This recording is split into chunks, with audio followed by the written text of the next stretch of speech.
O que o cientista social faz hoje? A ciência social estuda uma realidade que aparentemente já conhecemos. É o estudo da vida social humana, da dinâmica dos grupos e das sociedades. É um empreendimento fascinante e irresistível, já que seu objeto de estudo é o nosso próprio comportamento nos seres sociais. Ela possui implicações práticas como a capacidade de dar aos indivíduos e grupos o autoesclarecimento necessário para alterar suas condições de vida e análises de instituições vitais para a nossa sociedade. A ciência social teve sua estrutura criada por três autores principais, conhecidos também como os três porquinhos: Karl Marx, Durkheim e Max Weber. Karl Marx tentou acabar com o mundo de injustiças que ele vivia durante o século XIX na Europa. Ele acreditava que a dinâmica da realidade é que cria o pensamento. Assim, procurou entender as relações entre os indivíduos para entender a sociedade, e percebeu que as relações entre indivíduos estavam diretamente ligadas com as relações de produção. Ao mudar o valor do que é riqueza, muda as relações de produções, e essas tendem a se tornar complexas, criando sistemas. E assim surge o sistema capitalista, no qual os meios de produção são propriedades privadas. A sociedade se divide em duas classes: a classe burguesa, detentora dos meios de produção, e o proletariado, detentores apenas de sua força de trabalho, que, segundo Marx, se torna mercadoria no sistema de circulação de capital. A classe dominante, burguesia, impõe ao proletariado a sua cultura, que, por meio dessa ideologia, justifica as relações sociais existentes e expressa os seus interesses. Assim, a classe dominante não tem compromisso em buscar a verdade, pois revelaria a exploração e a alienação que mantém o sistema. Marx acreditava que a sociedade capitalista evoluísse de maneira que a disparidade entre a burguesia e o proletariado iria se tornar cada vez maior. A primeira classe com um número cada vez maior de capital e menor de indivíduos, e a segunda classe com um número cada vez maior de indivíduos e menor de capital, o que levaria ao rompimento da sociedade, por meio de uma tomada de consciência da classe proletária. Emile Durkheim se considerava o pai da sociologia. Sociologia é a ciência dos fatos sociais. E o que é fato social?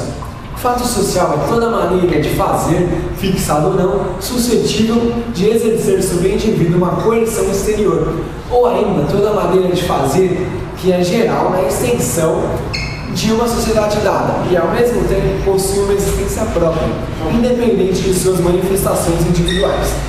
Caso o indivíduo tente a se opor a uma dessas manifestações coletivas, pode perder o seu lugar na sociedade. A sociedade cria no indivíduo ser social, que é um sistema de ideias, sentimentos e hábitos que exprimem em nós não a nossa individualidade, mas o grupo ou os grupos de que fazemos parte. Tais são as crenças religiosas e as práticas morais, as tradições nacionais ou profissionais e as opiniões coletivas de todas as espécies. Para Durkheim, a educação era de fundamental importância, pois ela tinha como objetivo preparar as gerações futuras que ainda não se encontram preparadas para a vida social, ensinando a crianças estados físicos, intelectuais e morais reclamados pela sociedade.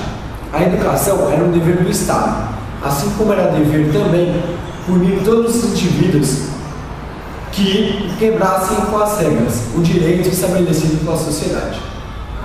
Concebe a sociologia como a ciência da ação social, preocupado com as pesquisas das uniformidades da conduta e procurando compreendê-las por seu significado.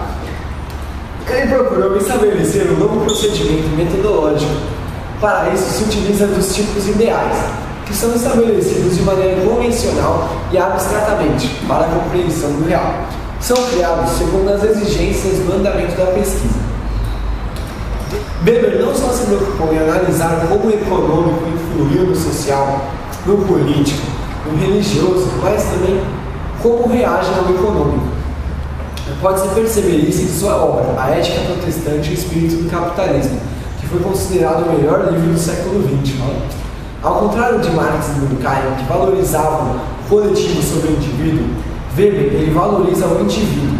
Este é um ser autônomo, capaz de fazer escolhas. Por isso, considerava o indivíduo, por meio de suas escolhas, a única possibilidade de solução para a sociedade. 3 das mais importantes e recentes perspectivas teóricas.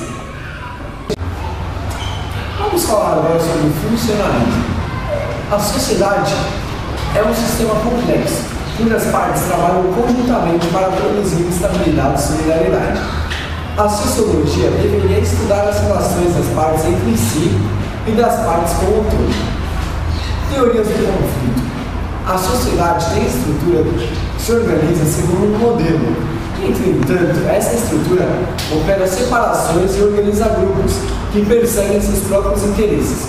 Portanto, a sociologia deve estudar grupos dominantes e relações de controle. Teorias de ação social.